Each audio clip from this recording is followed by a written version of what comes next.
পাঁচটা অপরাধ আছে যে অপরাধগুলোর মাধ্যমে আল্লাহ আমাদেরকে পরীক্ষা করবে। কয়টা অপরাধ? পাঁচটা। হাদিসে আছে, ইবনে মাজাহ কিতাবের নাম, হাদিস নাম্বার 4019 নম্বর হাদিস। ক্বালা রাসূলুল্লাহ সাল্লাল্লাহু আলাইহি ওয়াসাল্লাম, আল্লাহ নবী বলেন, খামসুন ইযাবতুলিতুম বিহিন্না ওয়া আউযু বিল্লাহি আন তুদরিকুহুন্না। পাঁচটি অপরাধ এবং যেই পাঁচটি অপরাধের মাধ্যমে তোমাদেরকে পরীক্ষা করা হবে, আল্লাহ নবী কয় আমি আল্লাহর কাছে পানাহ চাই তোমরা যেন এই পরীক্ষার মধ্যে না পড়ো। নবীজি পানাহ চাইছে, কিন্তু আমরা পড়ে গেছি। এক নাম্বার, লাম তাজহারিল ফাহিশাতু ফি কওমিন কাত্তু হাত্তা ইউলিনু বিহা ইল্লা ফাশা ফীহিমুত তাউন ওয়াল আওজাউল্লাতী লাম তাকুন মাদাত ফি আসলামিহিমুল্লাযীনা মাযাউ। এক নাম্বার, লাম তাজহারিল ফাহিশাতু ফি কওমিন, কোন সম্প্রদায়ের মাঝে যখন অশ্লীলতা ছড়ায় পড়বে, বেহায়াপনা অশ্লীলতা যখন কোন সম্প্রদায়ের মাঝে ছড়িয়ে পড়বে, হাত্তা ইউলিনু বিহা, অশ্লীলতার বেহায়াপনা ছড়িয়ে যাওয়ার পর এই অশ্লীলতা আবার ঘোষণা করবে। খুব ভালো করে এই জায়গাটা শুনেন, অশ্লীলতা ছড়িয়ে পড়ার পর এটা আবার ঘোষণা করবে। ঘোষণা কি করবে? এক তো অশ্লীল কাজ করবে, আবার ঘোষণা করবে। কয়েকদিন আগে আমাদের দেশে অশ্লীল কাজ হয়েছে, আবার ঘোষণা ব্যাপকভাবে, আবার প্রশংসিত হয়েছে। তো নবীজি বলেন, অশ্লীলতা যখন ছড়ায় পড়বে, হাত্তা ইউলিনু বিহা, আবার ঘোষণা করবে যে তিনি আমাদের সম্মানিত একজন মেহমান, এই মেহমানকে আমাদের সম্মান করা দরকার। হ্যাঁ, অশ্লীল কাজ যে করে তাকে মেহমান বলা এবং তাকে সম্মান করার কথা বলা। তো নবীজি বলেন শুধু তাই না, এই অশ্লীলতাকে সাপোর্ট করে এটা আবার ছড়িয়ে আবার ঘোষণা করবে, এটা কোনো ব্যাপার না। তো নবীজি বলেন অশ্লীল কাজ করবে কয়েকজন। আমরা যারা আছি আমরা বাধা দেই নেই, আমরা ভালো মানুষ দাবি করি নিজেদেরকে, মসজিদুত তাকওয়ায় নামাজ পড়লাম, বাধাও দেই নেই। তো নবীজি বলেন ইল্লা ফাশা ফীহিমুত তাউন, ওই সম্প্রদায়ের মাঝে আল্লাহ পাক রব্বুল আলামিন প্লেগ রোগের মতো মহামারী রোগ আল্লাহ দিয়ে দিবেন। এরপর আল্লাহ নবী বলেন ওয়াল আওজাউল্লাতী লাম তাকুন মাদাত ফি আসলাফিহিমুল্লাযীনা মাযাউ, এমন এমন নতুন নতুন রোগ আল্লাহ দিয়ে দিবে যে রোগ অতীতের কাউকে আল্লাহ দেয় নাই, এমন রোগ ওই জনগণকে আল্লাহ দিয়ে দিবেন।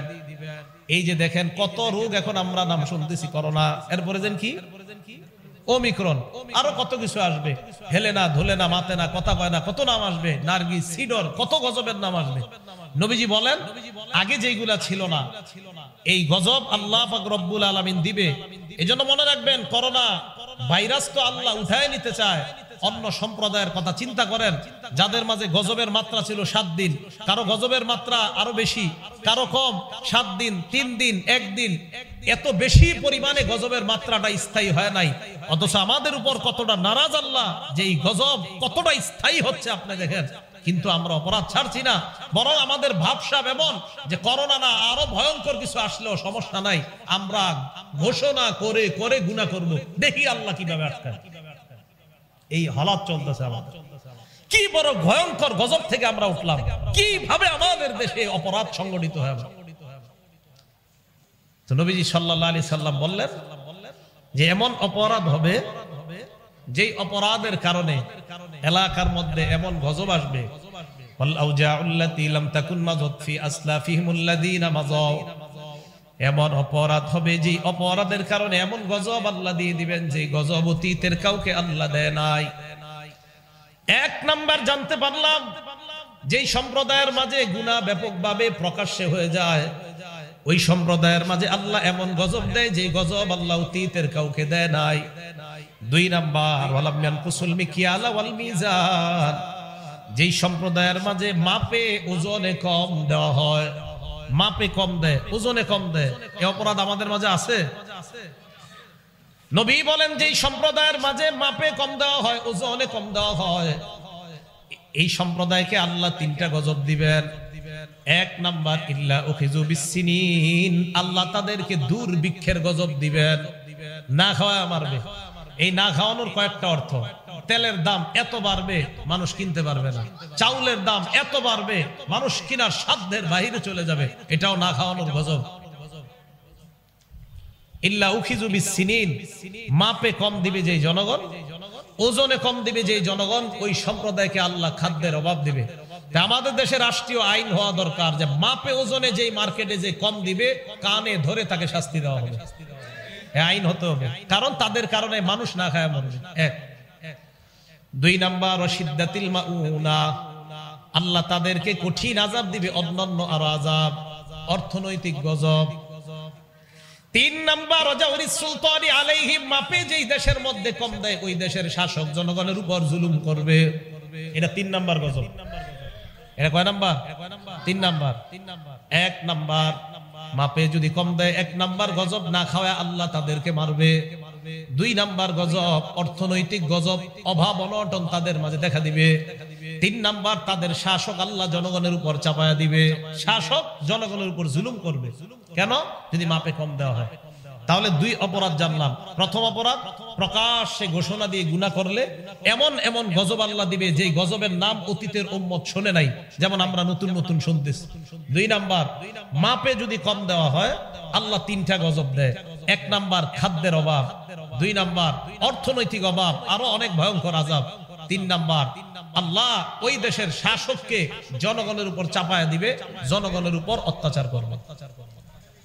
এই গেল 2 নাম্বার অপরাধ।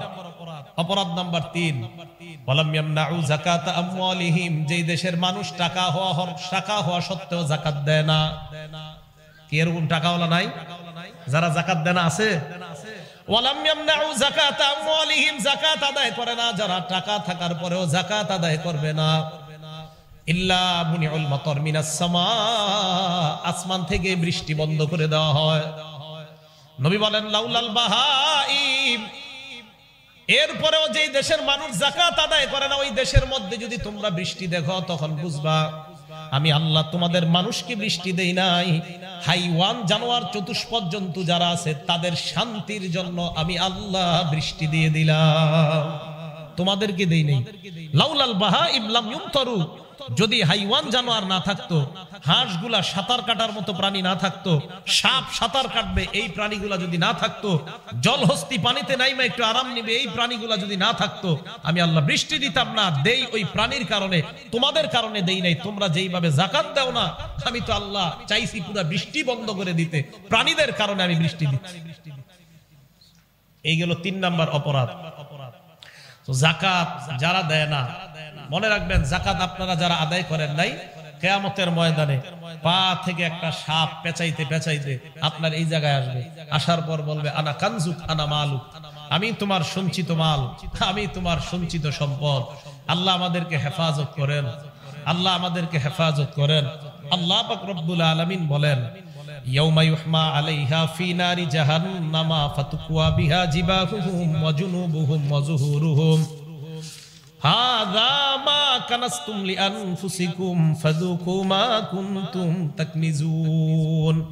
ইয়াউমা ইউহমা আলাইহা ফি নারি জাহান্নাম, যারা স্বর্ণ রূপা জমা করে রাখছে, যাকাত দেয় না, স্বর্ণের যাকাত দেয় না, রূপার যাকাত দেয় না, এই স্বর্ণ আর রূপাগুলাকে ইয়াউমা ইউহমা আলাইহা ফি নারি জাহান্নাম, জাহান্নামের আগুনের মধ্যে গলানো হবে, গলিয়ে এইগুলার মাধ্যমে ছেক দেওয়া হবে।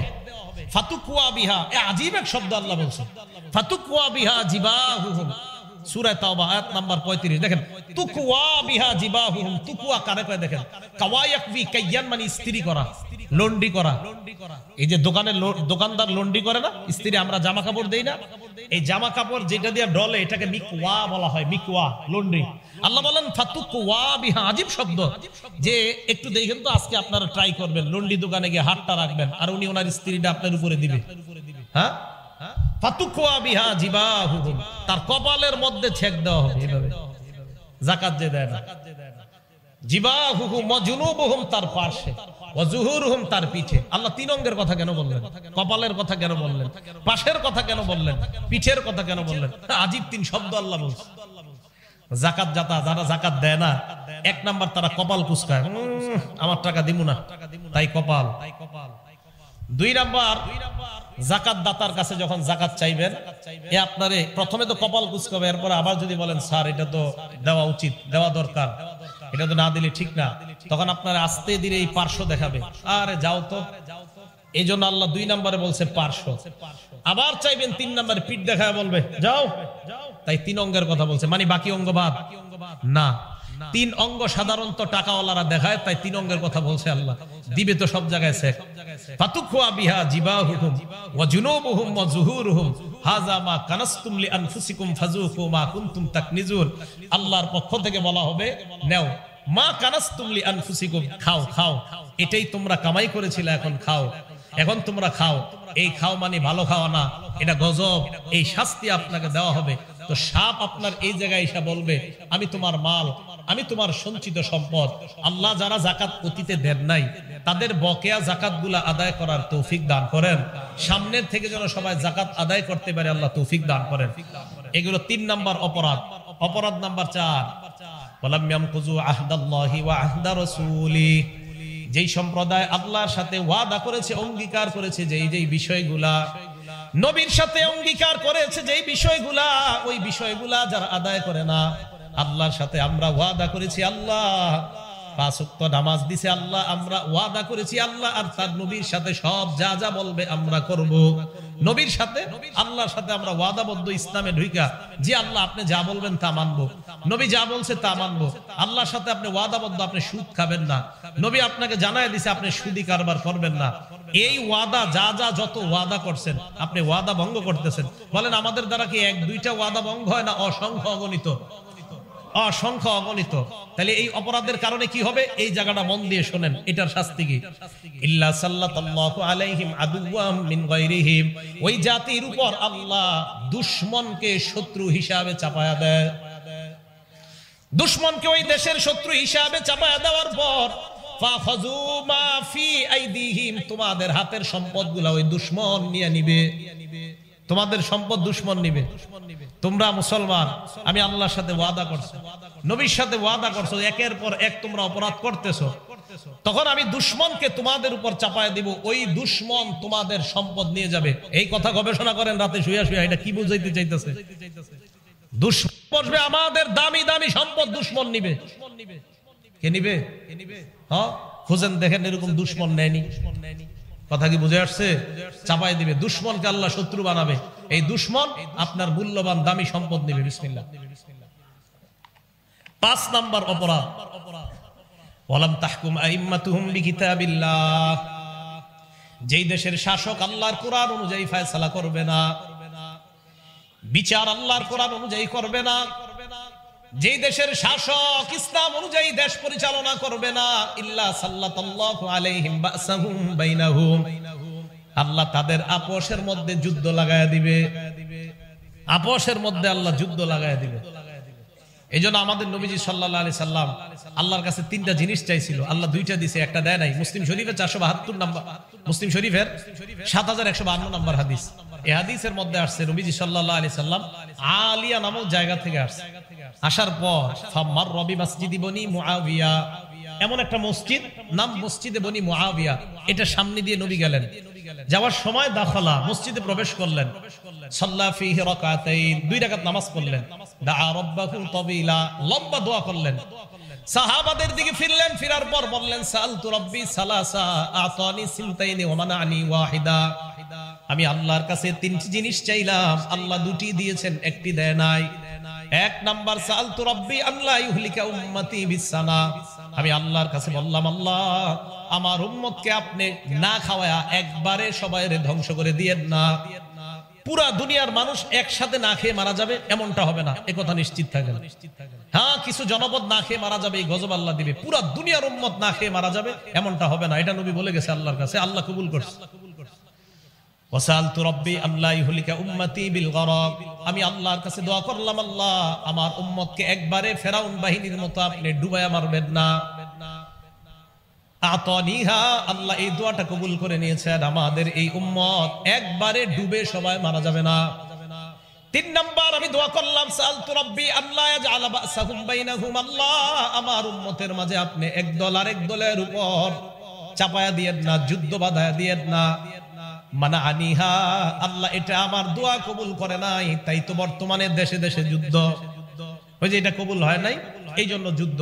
তো এই জন্য মনে রাখবেন 5 নাম্বার যে অপরাধটা, কোরআন অনুযায়ী যদি শাসন ব্যবস্থা না হয়, কোরআন অনুযায়ী যদি বিচার না হয়, ইনসাফের সাথে যদি বিচার না হয়, তো এই দেশের মানুষকে মানুষের সাথে আল্লাহ লাগায় দিবে।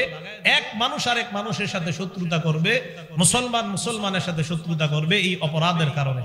আল্লাহ আমাদের সকলকে যেই কোনো ধরনের গুনাহ অপরাধ থেকে বেঁচে থাকার তৌফিক দান করেন।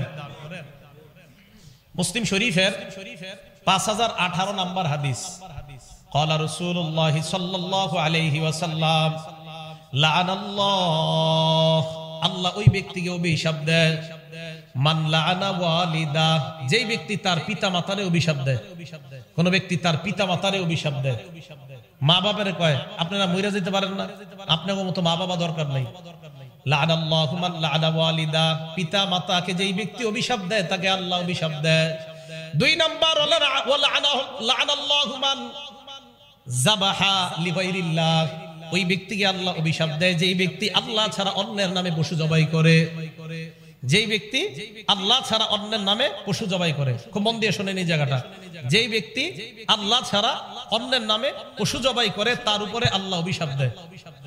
বুখারী শরীফের 7520 নাম্বার হাদিস, আব্দুল্লাহ ইবনে মাসউদ রাদিয়াল্লাহু তাআলা নবীজিকে প্রশ্ন করলেন, আইয়ুজ যামবি আযম ইনদাল্লাহ, হুজুর আল্লাহর কাছে সবচেয়ে বড় অপরাধ কোনটা?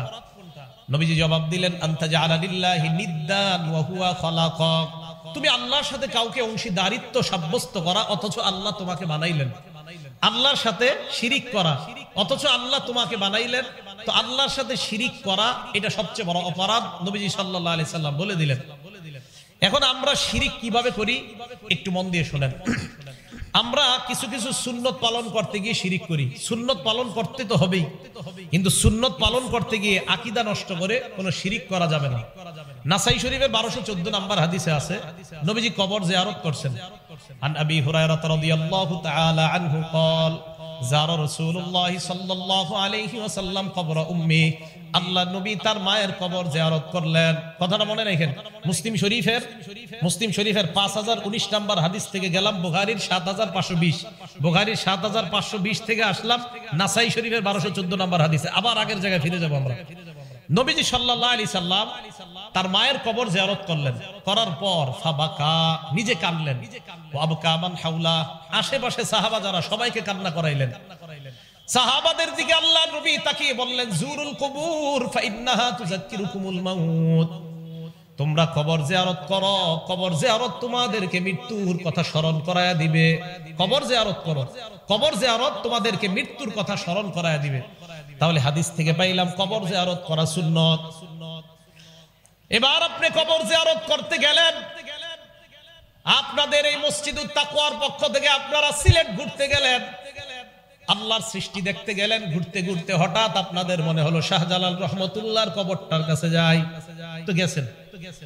যাওয়ার পর শাহজালাল রহমতুল্লাহকে আপনাদের মাঝে এক মুসল্লি শাহজালাল রহমতুল্লাহর জন্য আল্লাহর কাছে দোয়া করছে, আল্লাহ শাহজালাল রহমতুল্লাহর কবরটা আপনি আলোকিত বানান, জান্নাতের মর্যাদা আরো জান্নাতের উঁচু মাকাম বানায় দেন। আল্লাহ শাহজালাল রহমতুল্লাহর কবরটা আপনি আলোকিত বানান। মাবুদ গো, শাহজালাল আমাদের দেশে আইসা শিরিক বেদাত এমন ভাবে দূর করছে, আল্লাহ মেহেরবানি করে শাহজালাল রহমতুল্লাহর মর্যাদা আরো বাড়ায় দেন। খুব দোয়া করলেন। শেষের দিকে আপনি বললেন, ও বাবা শাহজালাল, আমি ধানমন্ডি থেকে আসছি, জিগাতলা থেকে, আমার 5 বছর সন্তান হয় না, একটা সন্তানের ব্যবস্থা করে দাও। আপনি এতক্ষণ সব আল্লাহরে বললেন, শেষে সন্তানটা শাহজালালের কাছে যাইলেন, শিরিক করলেন। এটা কি করলেন? কবর জিয়ারত করা সুন্নত, সুন্নত পালন করতে গিয়ে আপনি শিরিক করলেন, আকীদা নষ্ট করলেন। সূরা শুরা আয়াত নাম্বার 49-50 আল্লাহ বলেন, ইয়াখলুকু মা ইয়াশা, আল্লাহ যা চায় তা বানায়, ইয়াহাবু লিমান ইয়াশাউ ইনাসা, আল্লাহ চাইলে কন্যা দেয়, ওয়া ইয়াহাবু লিমান ইয়াশাউ যুকুর, আল্লাহ চাইলে ছেলে দেয়, আও ইউযাওয়িজুহুম যুকরানা ওয়া ইনাসা, আল্লাহ চাইলে ছেলে মেয়ে উভয়টা দান করেন, ওয়া ইয়াজআলু মান ইয়াশাউ আকীমা, আল্লাহ চাইলে আপনার বিবিকে বন্ধা বানাবেন। বলেন তো, ছেলে মেয়ে দেওয়া না দেওয়ার একচ্ছত্র একমাত্র ক্ষমতা কার?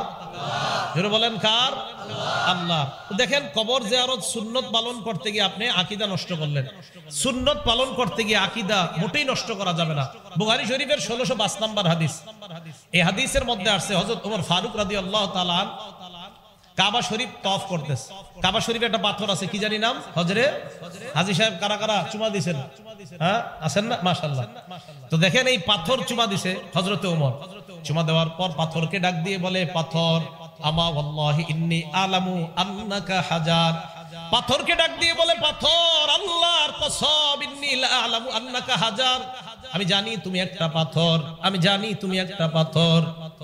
লা তাদুররু ওয়া লা তানফাউ, তুমি উপকার ক্ষতি করার কোনো ক্ষমতা রাখো না। তুমি একটা পাথর, তুমি উপকার ক্ষতি করার কোনো ক্ষমতা রাখো না। তাহলে পাথরে চুমা দেওয়া সুন্নত। পাথর ভালো করতে পারে, খারাপ করতে পারে, এই বিশ্বাস রাখা শিরক। কথা বুঝে আসছে সবার? এরপরে হযরতে ওমর বলেন, লাউলা আন্নী রাআইতুন নাবিয়্যা সাল্লাল্লাহু আলাইহি ওয়াসাল্লাম ইসতালামা কামা ইসতালামতুকা, আমি যদি আল্লাহর নবীকে তোমাকে চুমা দিতে না দেখতাম, আমি ওমর জিন্দেগিতে তোমাকে চুমা দিতাম না। নবী তোমাকে চুমা দিয়েছেন, তাই সুন্নত হিসাবে পাথর আমি তোমাকে চুমা দিলাম। এর মানে এই না তোমার মাঝে উপকার ক্ষতি করার ক্ষমতা আছে, এই বিশ্বাস আমার নাই। তাহলে পাথর উপকার ক্ষতি করার ক্ষমতা আছে বলেন, তাহলে হাতের মধ্যে সুলাইমানি আংটি কেন দেন? কি আংটি? সুলাইমানি আংটি, ওই যে রাস্তায় রাস্তায় বেচে। একটা পাথর আংটির মধ্যে আপনি আঙ্গুলের মধ্যে দিলেন, কি যে এই পাথরে আমার কোনো উপকার হয়, বিশ্বাস আপনি শিরিক করলেন। এই বিশ্বাস যদি এই পাথর আপনার কোনো উপকার করতে পারে, বিশ্বাস আপনি শিরিক করছেন। আপনি যে নামাজ পড়তেছেন, সেজদা দিতেছেন, আর আপনার বিশ্বাস এই পাথর আমার উপকার করে, আপনি শিরিক করছেন। তা আপনি দেখেন হযরতে ওমর রাদিয়াল্লাহু তাআলা সুন্নত পালন করতে গিয়ে শিরিকের স্থান দেয় নাই। এটা আমার আপনার জন্য শিক্ষা যে সুন্নত পালন করতে গিয়ে শিরিক করা যাবে না। আল্লাহ আমাদেরকে কথাগুলা বুঝার তৌফিক দান করেন। আবার আসেন নাসাই শরীফের 1214 থেকে গেলাম বুখারীর 1605 নম্বর হাদিসে। নাসাই শরীফের হাদিসটাতে আসলাম, বুখারী শরীফের 7520 নম্বর হাদিসে ছিলাম। সাহাবা নবীকে প্রশ্ন করলেন, এক নাম্বার অপরাধ কোনটা? নবী বললেন শিরিক করা। ইন্নাল্লাহা লা ইয়াগফিরু আইয়ুশরাকা বিহি, আল্লাহ শিরিকের অপরাধ মাফ করে না তওবা ছাড়া। এজন্য শিরিকের অপরাধে যারা জড়িত আছেন আল্লাহর কাছে তওবা করে নেওয়া, আল্লাহ যেন আমাদের সকলকে মাফ করে দেয়, শিরিক থেকে বেঁচে আমরা প্রকৃত ঈমানদার হতে পারি, আল্লাহ তৌফিক দান করেন। 2 নাম্বার। এরপর প্রশ্ন করলাম, হুজুর এরপর সবচাইতে বড় অপরাধ কোনটা? আল্লাহ নবী জবাব দিলেন, আনতাকতুলা ওয়ালাদাকা তাখাফু আইয়াতআমা মাআক, তুমি তোমার সন্তানকে এই কারণে হত্যা করা, তোমার সন্তান তোমার প্লেটে অংশগ্রহণ করবে, তোমার সন্তান তোমার টাকায় অংশগ্রহণ করবে, দারিদ্রতার ভয়ে সন্তান হত্যা করা। আল্লাহ বলেন, ওয়ালা তাকতুলু আওলাদাকুম খাশিয়াতা ইমলাক, তোমরা তোমাদের সন্তানদেরকে দারিদ্রতার ভয়ে হত্যা করবা না। নাহনু নারযুকুহুম ওয়া ইয়্যাকুম, তাদেরকে আর তোমাদেরকে আমি আল্লাহ রিজিক দান করি। তাহলে সন্তান দারিদ্রতার ভয়ে হত্যা করা এটা ভয়ঙ্কর অপরাধ। কোন কোন হাদিসে আসছে উকুকুল ওয়ালিদাইন, পিতা মাতার নাফরমানি করা, এটা হলো 2 নাম্বার সবচেয়ে বড় অপরাধ। এরপর উনি প্রশ্ন করলেন, হুজুর এরপর সবচেয়ে কোনটা বড় অপরাধ? নবীজি বললেন, আনতুজানি বিহালিলাতি জারিক, তুমি তোমার প্রতিবেশীর স্ত্রীর সাথে ব্যভিচার করা সবচেয়ে বড় অপরাধ। প্রতিবেশীর স্ত্রী যারা প্রতিবেশী, তাদের কাছে আমানত, এই আমানতের খেয়ানত করে আপনি প্রতিবেশীর বিবির সাথে অবৈধ পরকীয়া প্রেমে লিপ্ত হয়ে তার সাথে আপনি অবৈধ কর্ম করলেন, এটা 3 নাম্বার সবচেয়ে বড় অপরাধ। কারো স্বামী বিদেশে আছে, আপনি ছলে বলে কৌশলে এই নারীটাকে আপনি কথার মাধ্যমে আপনার জাদুতে আকৃষ্ট করে তার সাথে অপকর্মে লিপ্ত হলেন, এটা 3 নাম্বার সবচেয়ে বড় অপরাধ। জিনা করা, ব্যভিচার করা, এই জিনা নামক ভয়ঙ্কর অপরাধ থেকে যেন আমরা বেঁচে থাকতে পারি, আল্লাহ তৌফিক দান করেন।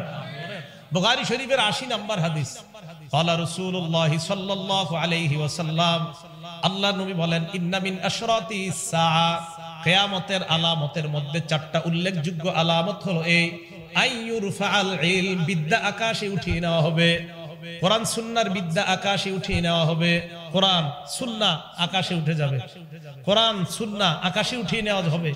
এজন্য এই যুগে আমি আপনি খুব বেশি দোয়া করা, আল্লাহ কোরআন সুন্নাহ তো আকাশে চলে যাচ্ছে, মাবুদ হেদায়েতের উপর যেন আল্লাহ থাকতে পারি, আপনি তৌফিক দান করেন।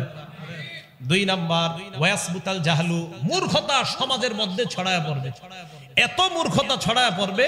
আরেক হাদিসে নবীজি বলেন, ইন্নাল্লাহা লা ইয়াকবিজুল ইলমা ইনতিজাআ, আল্লাহ পাক রব্বুল আলামিন এই বিদ্যা, কোরআন সুন্নাহর বিদ্যা একবারে উঠিয়ে নেবে না, ইয়ানতাজিউহু মিনাল ইবাদ, আমার আপনার থেকে একবারে আল্লাহ উঠিয়ে নিবে না। ওয়ালাকিন ইয়াকবিজুল ইলমা বিকবজিল উলামা, আল্লাহ এই ইলম উঠিয়ে নিবে আলেমদেরকে উঠিয়ে নেওয়ার মাধ্যমে। আলেম উঠায়া নিবে, তাদের মাধ্যমে এই ইলম আল্লাহ উঠায়া নিবে। বলেন গত 2 বছরে আমাদের দেশে আলেম কম মারা গেছে না অনেক বেশি মারা গেছে? এটা আমাদের জন্য কিন্তু খুব চিন্তার বিষয় যে উলামায়ে কেরাম আল্লামা আহমদ শফি রহমতুল্লাহ আলাই থেকে নিয়ে আল্লামা হাফেজ জুনায়েদ বাবনগরী রহমতুল্লাহ আলাই সহ আল্লামা নুর হোসেন কাসিমি রহমতুল্লাহ আলাই সহ কত বড় বড় উলামায়ে কেরাম, মুফতি ওয়াক্কাস সাহেব রহমতুল্লাহ আলাই সহ, তো এই যে যাদের নাম এখন মনে আসতেছে না সবার, এই বড় বড় উলামায়ে কেরামকে উঠিয়ে নেওয়া, আল্লাহ ইলম উঠিয়ে নিয়ে, এই ইলম উঠিয়ে নিলে আপনি যতই বলেন, আমাকে যতই বোঝানোর চেষ্টা করেন হুজুর আপনারা হিংসা করেন, অমুককে হিংসা করেন, তমুককে হিংসা করেন চেয়ারে বসলে, না হিংসা করি না, বিশ্বাস করেন ইলম উঠে যাচ্ছে বলে যাকে তাকে আপনি চেয়ারে বসায় দিচ্ছেন। নবীজি বলেন হাত্তা ইজা লাম ইউবকি আলিমান, যখন আর আলেম খুঁজে পাবেন না তখন ইত্তাখাযান নাসু রুউসান জুখালা, জাহেলদেরকে আপনি ধর্মীয় নেতা বানাবেন, বানানোর পর এখানে বসাবেন, বসানোর পর ফাস্তাফতাও, প্রশ্ন করবেন, ফতোয়া জিজ্ঞাসা করবেন, ফাফতাও বিগাইরি ইলমিন, ওই জাহেল এখানে বসে ফতোয়া দিয়ে দিবে। ফতোয়া দেওয়ার পর ফাদাল্লু ওয়া আদাল্লু, নিজে পথভ্রষ্ট হবে, সবাইকে পথভ্রষ্ট করবে। এখন এই হাদিস আপনি কোথায় রাখবেন বলেন? এই হাদিসটা বললে বলে আলেমরা হিংসা করে, এই কথা আপনি কেন বলেন? তা হাদিস কেটে দেন, মুসলিম শরীফ থেকে হাদিস কেটে দেন। এটা হিংসা না, মনে রাখবেন। অযোগ্যরা চেয়ারের মধ্যে বসা মানি ইলম দুনিয়া থেকে বিদায় নিচ্ছে। তাই আপনি অযোগ্য কাউকে, কোরআন শুদ্ধ না, হাদিস শুদ্ধ না, একটা আয়াত সুন্দর মতো পড়তে পারে না, হাদিসের একটা ইবারত দিলে দাঁত 34টা ভাঙার সম্ভাবনা, তাকে আপনি যদি আপনি দেন যে না আমি আপনাকে ফতোয়া দেওয়ার জন্য বানাইলাম, সেখানে সে বসে তখন বলবে সিনামাজে জায়েজ নাই, এটা কোরআনের কোন আয়াতে আছে? তখন এখানে এটা বসে বলবে হুজুররা বলে গান বাজনা জায়েজ নাই, এটা কোরআনের কোন আয়াতে আছে বলবে। কেন? আল্লাহ ইলম উঠায় নিবে, মূর্খতা ছড়ায় পড়বে, তখন মূর্খ এখানে বসা অন্য মূর্খদেরকে শিখাবে, বাস মূর্খ মূর্খ মূর্খ। আল্লাহ আমাদেরকে হেফাজত করেন। বুখারীর 80 নম্বর হাদিস বলতেছে, 1 নম্বর ইলম উঠিয়ে নেওয়া হবে, 2 নম্বর মূর্খতা ছড়ায় পড়বে, 3 নম্বর ওয়ায়ুশরাবাল খাম, মদ পান বৃদ্ধি পাবে, মাদকের জয় জয়কর অবস্থা হবে, মদ পান বৃদ্ধি পাবে। হাদিসের মধ্যে আছে 4 শ্রেণীকে জান্নাত না দেওয়াই আল্লাহর হক। এর মধ্যে একজন মুদমিনুল খাম, যে ব্যক্তি মদ পান অবস্থায় মারা যায়, তার জান্নাত না দেওয়াটাই আল্লাহর হক। কিছুদিন আগে আমাদের দেশে ভয়ঙ্কর অনুষ্ঠান হয়েছে, সেখানে ভয়ঙ্কর ভাবে মদ পান করা হয়েছে। আল্লাহ আমাদেরকে হেফাজত করেন। 4 নম্বর ওয়াজহার জিনা, জিনা সমাজের মধ্যে ব্যাপকভাবে ছড়িয়ে পড়বে। বলেন তো কি ছড়িয়ে পড়বে? জিনা প্রত্যেকের ঘরে ঘরে প্রতিনিয়ত হচ্ছে। হ্যাঁ, প্রত্যেকের ঘরে ঘরে প্রতিনিয়ত জিনা হচ্ছে। দলিল বুখারী শরীফের 6612 নম্বর হাদিস।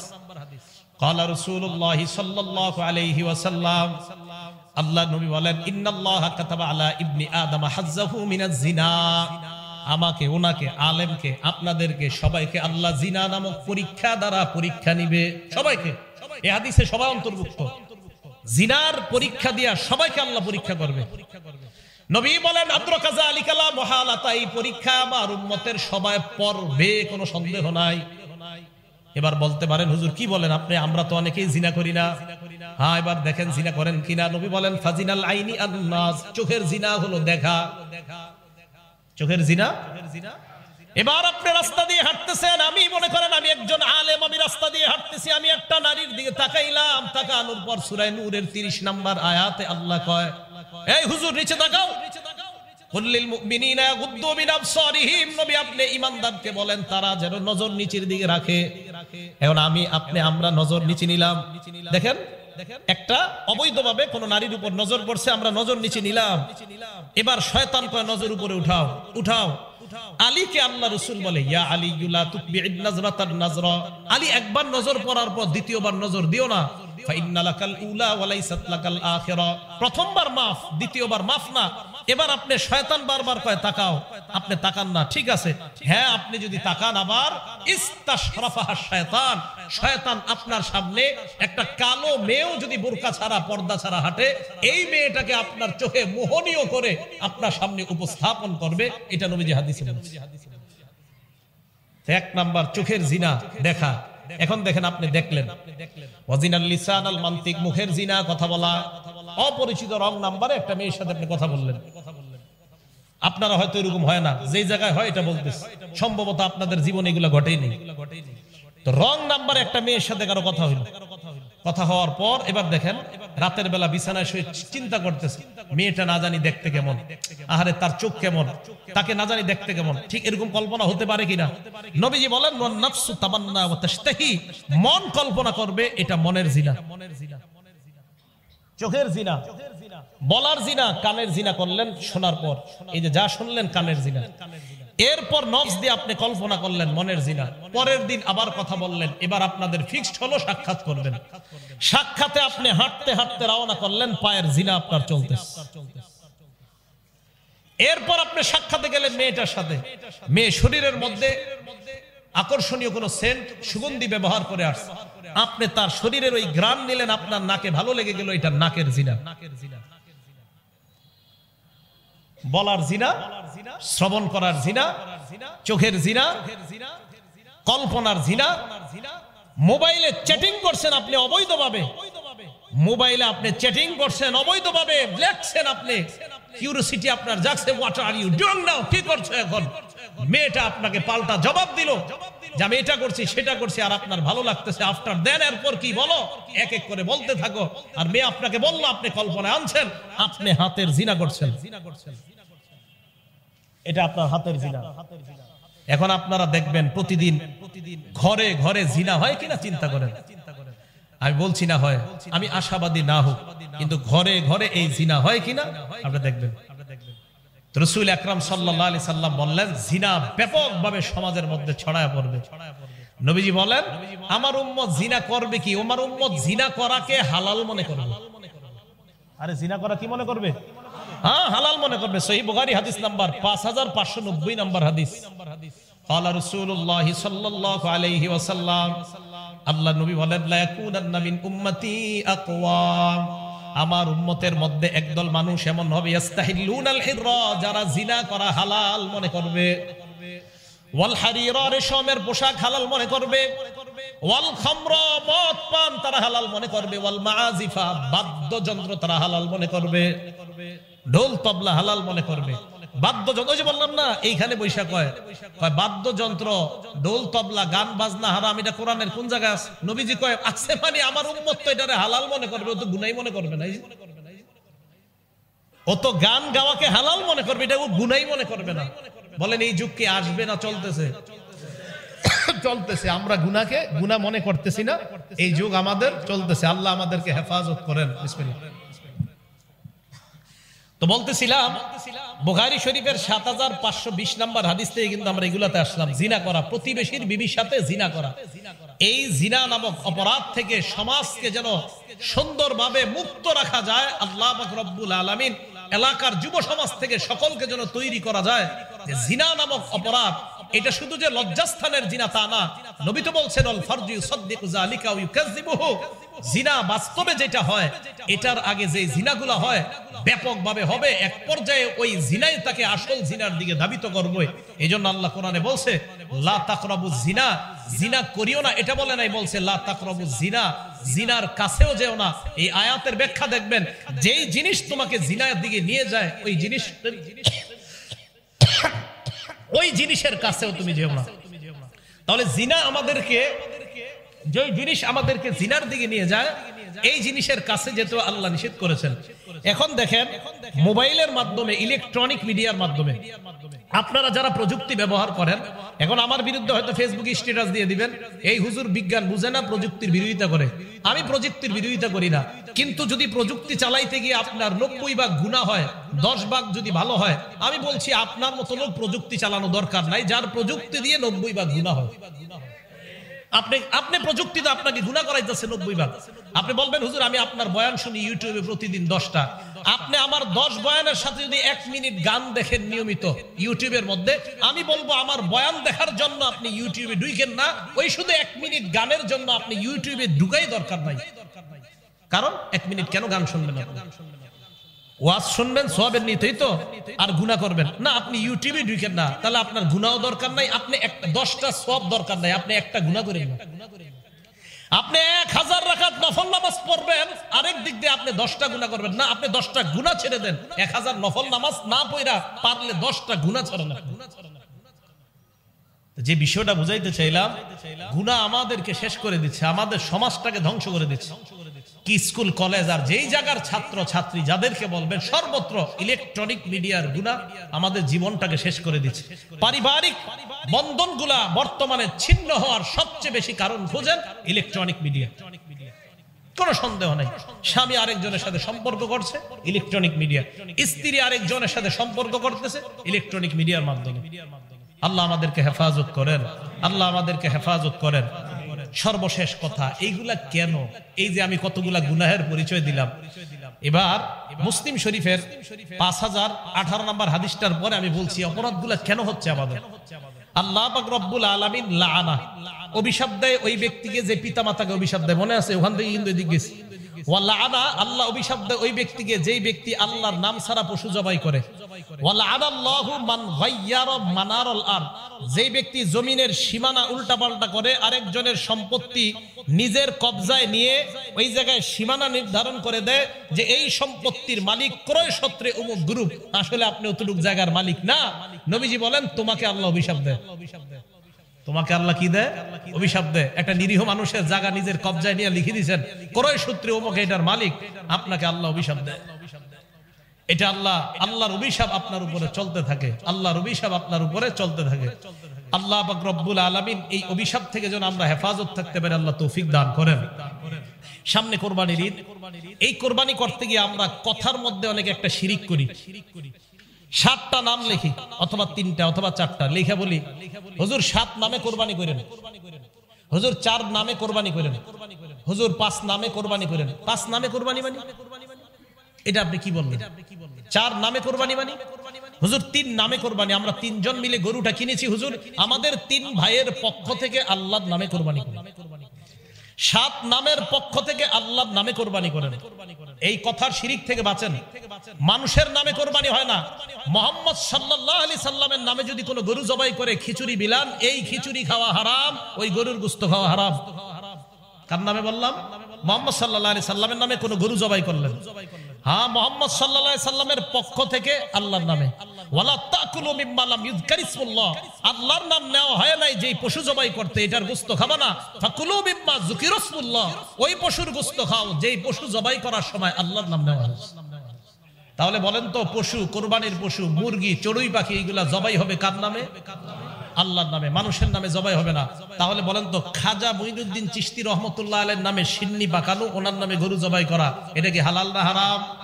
হারাম, এটা জায়েজ নেই। এই শিরিক সহ, জিনা সহ, ব্যভিচার, গান, বাদ্য আর জিনা নামক এই অপরাধগুলার মূল কারণ, সমস্ত অপরাধগুলার মূল কারণ হলো আমাদের মাঝে লজ্জাশীলতা কমে যাওয়া। বলেন কি কমে যাওয়া? লজ্জাশীলতা। আমাদের যুব সম্প্রদায় তো লজ্জা কমতে কমতে এত নিচে গেছে, লজ্জা, নিজে বিয়ে করছে, বিয়ে করার পর নিজের বউয়ের যত কথা আছে বন্ধুদের সাথে বলে বেড়ায়। কার সাথে বলে বেড়ায়? বন্ধুদের সাথে। এক তো বিয়ের সময় নবীজি সাল্লাল্লাহু আলাইহি সাল্লাম বললেন, ইন্না আযমান নিকাহি বারাকা আইসারুহা মাউনা, ওই বিয়ে সবচেয়ে বরকতময় যেই বিয়েতে খরচ কম। আপনি গায়ে হলুদ নামক একটা অনুষ্ঠান করলেন, ভয়ঙ্কর, বিয়ের দিনও বিশাল বড় বড় পার্টি করলেন, আর যাদেরকে দাওয়াত দিলেন সাহেবরা এক জায়গায় বৈশা মুরগির রান, খাসির রান ফালানোর মধ্যেই তারা ফ্যাশন খুঁজে পায়। এই অপচয়গুলো আপনি করলেন। এরপরে যাক, বিয়ে করার পর পুত্রবধূ, আপনি বিয়ের আগে যখন পুত্রবধূকে দেখতে যায়, মনে রাখবেন ছেলের বিবি হওয়ার আগ পর্যন্ত শ্বশুরের জন্য ওই মেয়েকে দেখা হারাম।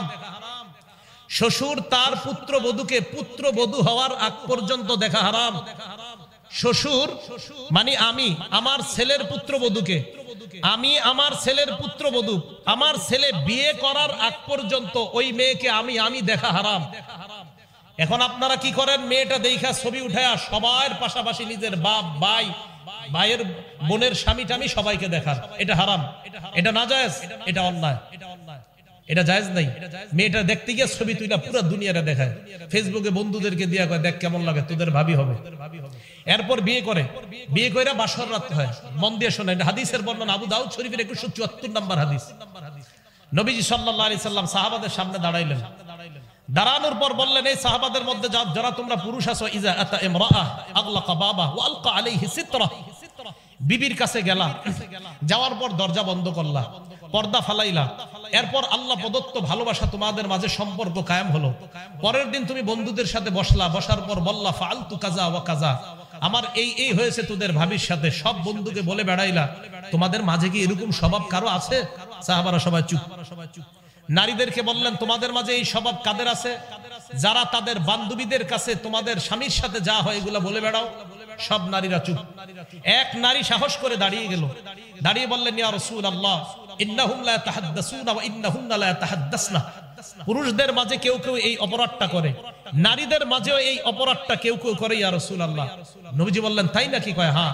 নবীজি বললেন, যেই পুরুষ এই অপরাধ করে আর যেই নারী এই অপরাধটা করে, তাদের দৃষ্টান্ত একজন শয়তান পুরুষ আর একজন শয়তান নারী রাস্তায় অপকর্মে মিলিত হইল, আর তোমার বন্ধুরা তোমাকে তাকায়া তাকায়া দেখতেছে।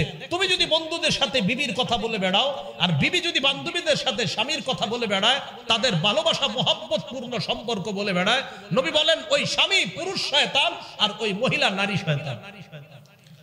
তারা নারী পুরুষ অবৈধ কাজে লিপ্ত হলো রাস্তা। তুমি এই রিয়াজুস সালিহিন 690 নম্বর হাদিস, নবীজি সাল্লাল্লাহু আলাইহি সাল্লাম বলেন, ইন্না মিন আশাররিন নাস ইনদাল্লাহি মানজিলাতান ইয়াউমাল কিয়ামা আর-রাজুলু ইউফজি ইলাল মারআ ওয়া তুফজি ইলাইহি, ওই স্বামী সবচেয়ে নিকৃষ্ট হবে কিয়ামতের ময়দানে আল্লাহর সামনে, যেই স্বামী তার স্ত্রীর সাথে কি হয় না হয় সব বন্ধুদেরকে বলে বেড়ায়।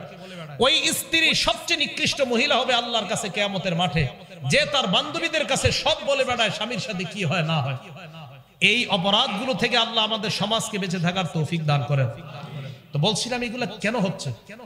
সবগুলার মূল কারণ লজ্জা না থাকা।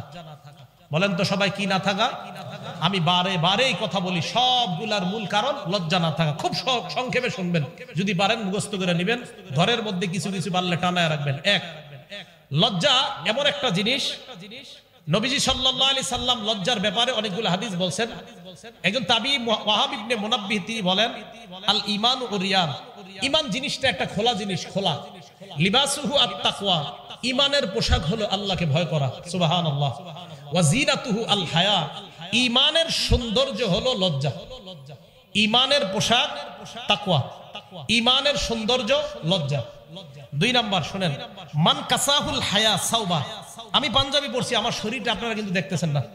যেই ব্যক্তি লজ্জার পোশাক পরে, লাম ইয়ারান নাস আইবা, এই ব্যক্তির দোষ ত্রুটি তত বেশি মানুষের থেকে আড়াল থাকে, আল্লাহ হেফাজত করে। তিন নাম্বার, আমার সাথে বলেন তো স্বতন্ত্র বৈশিষ্ট্য। বলেন সবাই, বলেন স্বতন্ত্র বৈশিষ্ট্য। এখন আমার সাথে বলেন, আমাদের স্বতন্ত্র বৈশিষ্ট্য হলো লজ্জা। আরো জোরে বলেন, আমাদের স্বতন্ত্র বৈশিষ্ট্য হলো লজ্জা। ইবনে মাজাহ হাদিস নাম্বার 4181 নম্বর হাদিস, ক্বালা রাসূলুল্লাহ সাল্লাল্লাহু আলাইহি ওয়াসাল্লাম, আল্লাহ নবী বলেন, ইন্না লিকুল্লি দীনিন খুলুকা ওয়া খুলুকুল ইসলামি আল হায়া। নবীজি বলেন, প্রত্যেকটা ধর্মের স্বতন্ত্র একটা বৈশিষ্ট্য আছে, ইসলামের স্বতন্ত্র বৈশিষ্ট্য হলো লজ্জা, সুবহানাল্লাহ। যার মাঝে লজ্জাশীলতা যত বেশি, তার মাঝে ইসলামের স্বতন্ত্র বৈশিষ্ট্য তত বেশি। চার নাম্বার, লজ্জা ঈমানের অঙ্গ। বলেন, লজ্জা ঈমানের অঙ্গ। আপনার লজ্জা যত কম হবে, বুঝতে হবে আপনার ঈমানের পাওয়ার তত কম। লজ্জা ঈমানের অঙ্গ। মুসলিম শরীফ হাদিস নাম্বার 59 নম্বর হাদিস, মোট হাদিস সংখ্যা হবে 7453। এই হাদিসের মধ্যে রাসূল করিম সাল্লাল্লাহু আলাইহি সাল্লাম বলেন, আল হায়াউ শুবাতুম মিনাল ঈমান, লজ্জা ঈমানের অঙ্গ। পুরো হাদিসটা আল ঈমানু বিদউ ওয়া সাবউনা আও বিদউ ওয়া সিত্তুনা শুবা। নবীজি সাল্লাল্লাহু আলাইহি সাল্লাম বলেন, ঈমানের 70টা শাখা অথবা 60টা শাখা। ফাআফজালুহা কাউলু লা ইলাহা ইল্লাল্লাহ, ঈমানের শ্রেষ্ঠ শাখা হলো লা ইলাহা ইল্লাল্লাহ। ওয়া আদনাহা ইমাতাতুল আযা আনিত তরিক, ঈমানের সর্বনিম্ন শাখা হলো রাস্তা থেকে কষ্টদায়ক বস্তু সরায় দেওয়া। এই আমলটা করেন সবাই? হ্যাঁ করেন। বুখারী শরীফের 52 নম্বর হাদিস, তাহলে শুনেন, যারা না করেন আজকে থেকে করবেন। নবীজি বলেন, বাইনামা রাজুলুন ইয়ামশি বিতরিক, আমার কোন উম্মত রাস্তা দিয়ে হাঁটতেছে, আজকে এই মাহফিল থেকে বের হয়ে রাস্তা দিয়ে হাঁটতেছেন, হাঁটার সময় ওয়াজাদা গুসনা শাওকিন আলা তরিক, একটা কষ্টদায়ক ইট পাইছেন, ইটের টুকরা, কলার সিলকা, একটা সুই পাইছেন, একটা কাঁটা পাইছেন, এটা আপনি রাস্তা থেকে সরায়া দিবেন। ফাআখারা, আপনি সরায়া দিবেন। নবীজি বলেন, শাকারাল্লাহু লা ওয়া গফারা লা, ওই মুহূর্তে আল্লাহ আপনার উপর সন্তুষ্ট হয়ে আগের সব গুনাহ মাফ করে দেন। এই হাদিসের শেষে নবীজি বলেন ওয়াল হায়াউ শুবাতুম মিনাল ঈমান, লজ্জা ঈমানের অঙ্গ। তা আজকে থেকে মনে রাখবেন, আমার ঈমানের অঙ্গ হলো লজ্জা। আমার এই লজ্জা যত পাওয়ার বাড়বে, আমার ঈমানের অঙ্গের পাওয়ার তত বেশি। লজ্জার পাওয়ার যত কম, আমার ঈমানের অঙ্গের পাওয়ার তত কম। তত বেশি সিনেমা হলে যাবেন, তত বেশি সিনেমা নাটক দেখবেন, কারণ আপনার পাওয়ার কম। 5 নাম্বার, এইদিকে তাকান, আমার দিকে, এই 2 আঙ্গুলের দিকে তাকান। বলেন 2 আঙ্গুলের দিকে তাকায় এবার বলেন তো একসাথে আছে না আলাদা? এবার তাকান। এটার নাম ঈমান, এটার নাম লজ্জা। কিতাবের নাম আল জামিউস সগীর, হাদিস নাম্বার 1959 নাম্বার হাদিস, 1959। নবীজি বলেন ইন্নাল ঈমান ওয়াল হায়া কুরিনা জামিআ। শোনো উম্মত, ঈমান আর লজ্জা এইভাবে থাকবে, ঈমান আর লজ্জা এইভাবে থাকবে। বলেন তো ঈমান আর লজ্জা এখন আমার দিকে তাকায় বলেন একসাথে আছে না আলাদা? এখন দেখেন তো, নবীজি বলেন ফাইজা রুফিয়া আহাদুহুমা, লজ্জা যদি উঠে যায় রুফিয়াল আখর, আরেকটা অটোমেটিক চলে যায়। লজ্জা যত কমবে আপনার ঈমান তত কমবে। এই জন্য মনে রাখবেন, যে যত বেশি সিনেমা দেখে আপনাদের মাঝে, নাটক দেখে, গান শুনে, তার লজ্জা তত বেশি কম। এই জন্য সে তত বেশি গুনাহ করে। 6 নাম্বার, এবার দেখেন 3 আঙ্গুল, এটার নাম লজ্জা, এটার নাম ঈমান, এটার নাম জান্নাত। কিতাবের নাম তিরমিজি শরীফ, 2009 নাম্বার হাদিস। নবীজি বলেন আল হায়াউ মিনাল ঈমান ওয়াল ঈমানু ফিল জান্নাহ। যার লজ্জা যত বাড়বে, তার ঈমান তত বাড়বে, সে তত দ্রুত জান্নাতি হবে। এই হাদিসে নবীজি বলেন আল বাযাউ মিনাল জাফা ওয়াল জাফাউ ফিন নার। নির্লজ্জতা যার যত বেশি, সে তত দ্রুত জাহান্নামী হবে। আল্লাহ হেফাজত করেন। আল জামিউস সগীর হাদিস নাম্বার 1662 নাম্বার হাদিস। এই হাদিসের মধ্যে নবীজি বলেন ইন্নাল্লাহা ইউহিব্বুল হাইয়াল আফিফাল মুতাআফফিফা। যে ব্যক্তি লাজুক, যত বেশি লজ্জাশীল, আল্লাহ পাক রব্বুল আলামিন তাকে ভালোবাসেন। 8 নাম্বার, আপনাদের ঘরের নারী পুরুষ, আপনার ছেলে মেয়ে যত বেশি লজ্জা আপনাদের, নবীজি বলেন বুখারী শরীফ 6117 নাম্বার হাদিস। নবীজি বলেন আল হায়াউ লা ইয়াতি ইল্লা বিখাইর। যেই ঘরে যত বেশি লজ্জা, ওই ঘরে আল্লাহর তত বেশি রহমত নাজিল হয়। কিন্তু মা বোনরা, খুব কষ্টকর বিষয়, বাচ্চাটা পেটের মধ্যে আছে, তখন সিনেমা দেখে, টিভি দেখে, ইউটিউব দেখে। বাচ্চাটা দুনিয়াতে আসে, দুধ পান করে, পবিত্র খাদ্য, তখনও মা টেলিভিশন দেখে, ইউটিউব দেখে। বাচ্চাটা বড় হয়, 2 বছর বয়সের সময়, এবার বাচ্চা নাকি কার্টুন না দেখলে খাবার খায় না, বাচ্চাকে এখন কার্টুন দেখায় খাবার খাওয়ায়। তো ছোটবেলা থেকে এই বাচ্চাকে নির্লজ্জ বানাইতেছেন। এটার বয়স যখন 15 হবে, 12 থেকেই এই বাচ্চা গুনাহকে গুনাহই মনে করবে না।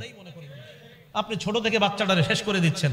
মনে রাখবেন বুখারী শরীফের 893 নাম্বার হাদিস, মা বাবা আল্লাহর সামনে দাঁড়ানোর জন্য প্রস্তুত হয়ে যান।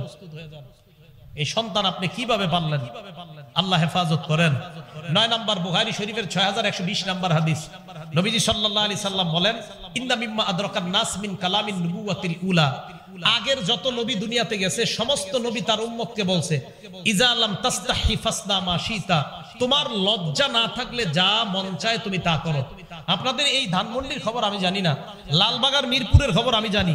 25 বছর, 30 বছর, 22 বছরের ছেলেরা এতটুকু প্যান্ট পরে, এদিকে পরে, হ্যাঁ, এতটুকু প্যান্ট পরে, আর সিগারেট টানে এইভাবে নির্লজ্জ আর বেহায়ার মতো।